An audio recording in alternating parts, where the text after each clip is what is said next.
Especially when it's the opponent's key player. So hopefully Jordan is okay and he gets back on this field and he can finish this game. But right now he's really getting a lot of work on him. Chesterton trying to control in the middle, and a player will go down. That is number 4, Mark Gore, as Gore goes down, but no call.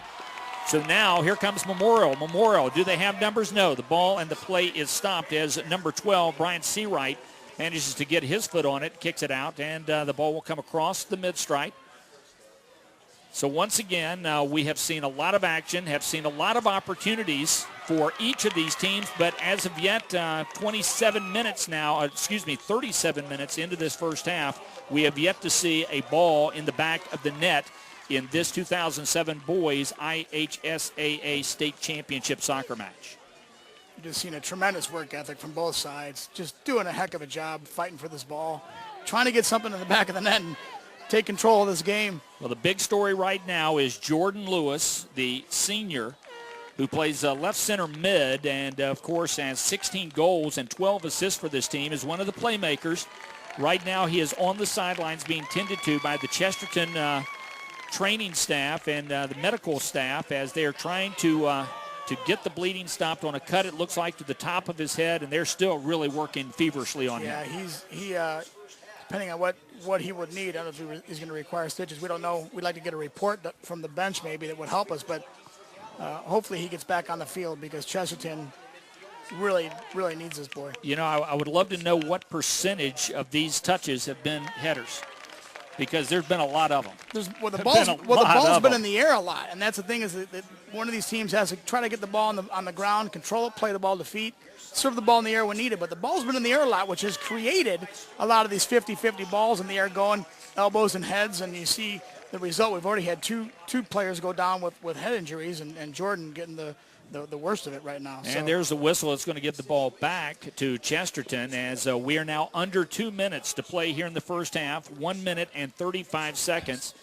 As the free kick will come now for Chesterton's number 13, Adam Stuber. So Stuber with under 90 seconds to play in the first half. Mike King, Dan Capsalis with you here, coming to you live from Kuntz Memorial Stadium. It's the 2007 Indiana Boys Soccer Championship match.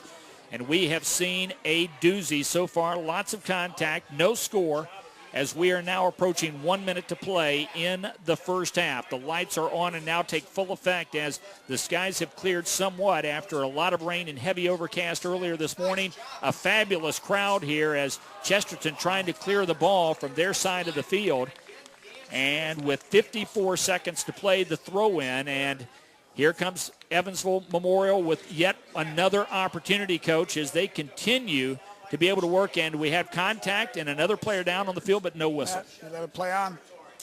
So Chesterton will try to turn the ball and move upfield quickly with 34 seconds to play as the ball is booted out of bounds. I think both coaches right now are just happy to get it into the half. 0-0. It could have gone either way at this point, so I think they're going to happy to get this half over with and get in the locker room and reconnect with these guys here and try to settle them down a little bit. Well, yeah, one thing is for certain, you've got two very tired teams, but Coach, Chesterton has to come off this field saying, guys, we just played 40 minutes with the best team in the country, and there's no score. We're head up. We still have a shot at this. Absolutely. And mentally, they have the advantage because of that right now. Memorial had tremendous pressure. Chesterton had some great opportunities, but right now, mentally, you look as they're coming off the field, Chesterton's high-fiving each other, and Memorial's like, hey, guys, we gotta find a way to do this. So these guys are excited right now, Chesterton, and they should be because mentally this is a victory for them. Well, the question right now, Coach, is in these 10 minutes that have been put up on the clock for halftime, what can they do to repair that injury to Jordan Lewis, and will he be able to be a factor in the second half of this match? That's going to be key. We don't know the answer to that unless we get a report on what's going on. So hopefully he's okay because they could really it'd be unfortunate to see a player like that not be able to finish this game and not be able to in the state final. And I've had players that's happened to in the past, and it's unfortunate. So hopefully he's okay. But he was getting worked on quite a bit there. So we'll see if we can get a report and find out. Some great shots of this great crowd on hand here tonight at Kuntz Memorial Stadium. We are literally in the shadow of downtown Indianapolis as The skies have cleared. We can see the downtown skyline right now as we're just off of 16th Street. The skyline in front of us, the Indianapolis Motor Speedway, the world's greatest race course, just a few miles down the road. Where I generally I hold court there every now and again, but it's great to be here tonight watching some of the best high school soccer, not just in Indiana, not just in the Midwest, but in the country, and I'm very proud to say that. And after watching the first half of this game, and, as you've mentioned, I wasn't on the sidelines coaching the team this year, but I got the opportunity to watch a lot of soccer games. This is as exciting of a game as I've seen all year, and it's a perfect fit for it to be this exciting at the culmination of the state championship game. So it's a lot of fun, and both of these teams are just fighting for it right now. So with the first 40 minutes in the book, it is Chesterton 0, it is Evansville Memorial 0. Along with Dan Capsalis, I'm Mike King. Back to Kuntz Memorial Stadium after this.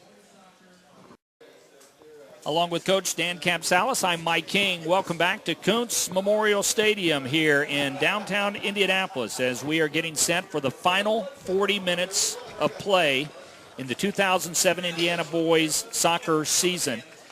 Went to the locker rooms at halftime with Chesterton and Evansville Memorial tied 0-0. And, Coach, we have a developing weather situation where, what had been a heavy overcast with a lot of mist earlier today for the semifinal matches for both the boys and girls had given way to, relatively clear skies. But just in the last 30 to 40 minutes, we have watched a system now move out of the north, and we could be seeing rain here at Kuntz Memorial Stadium inside of 5 or 10 minutes as it is approaching very quickly out of the north. Yeah, and that could be a huge factor, Mike. Obviously, in the rain, these guys are going to play. They won't play in lightning. It would cause a delay. But we'll just have to see how it plays out. But that could be a huge factor in this game. As tight as this game is and back and forth as this game has been going and how fun it is to watch, the weather, rain could certainly change that. Watching those Memorial fans there on the far side, I feel like I'm at a Duke basketball game, huh? They're all on their feet, jumping up and down. I hope those stands can hold. Yeah, let's hope the welds on those bleachers and those bolts and nuts are in good shape. They've been like that for years. That tremendous support from Evansville Memorial and their student section, and they're just fun to watch. Second half is underway. Evansville Memorial undefeated on the season at 22-0-2, the number 1 ranked boys soccer team in the United States, playing here tonight, looking to cap what would, for all intent and purposes, be, Coach, a perfect season. Yes, they have 2 ties on the season, but no losses and a number 1 ranking in both the state and the country. This would be the cap of a perfect season. It would be the cherry on top, and that's what Bill Veith is looking for. And as many times as he's been here, and this is his 3rd trip back to the Final Four in a row. So they're hungry for this one. Just got the word that Jordan Lewis, the senior midfielder who was lost with about 5 minutes, and there's a shot up and over the crossbar. As Evansville Memorial had the opportunity, Andrew Fuchs unloads. I think, was that a left footer? That was a left footer. It was a tremendous opportunity. One of the better opportunities big left foot, and it just unloads, and the ball sails high. But we're being told that Jordan Lewis, the senior midfielder, is being stitched up as we speak. The cut was fairly sizable, we were told, is being stitched up and is probable to return. Oh, that's good news. I mean, unfortunately he got hurt, but lose a player like that for Chesterton would be a blow, so hopefully he gets back on the field. So Evansville Memorial comes out and quickly gets off a boomer of a shot, working from the left side now. Of course, the shot, as we mentioned, sailed wide. Alex Mannon. Well, I tell you, as big as he is and was, if that shot had been on target, no way he was going to stop that thing. If it had been another 8, maybe 12 inches lower, that was going to be a score for Memorial. That was heading to the upper 90s, so it's just missed off the mark. And I think both coaches at halftime, you can see what Billy Veith, I would anticipate, he said, guys, the first 10 or 15 minutes, I know we're tired. The first 10 or 15 minutes, we got to come out hard, got to come out strong, and we got to take it to them, and we got to put one in the back of the net.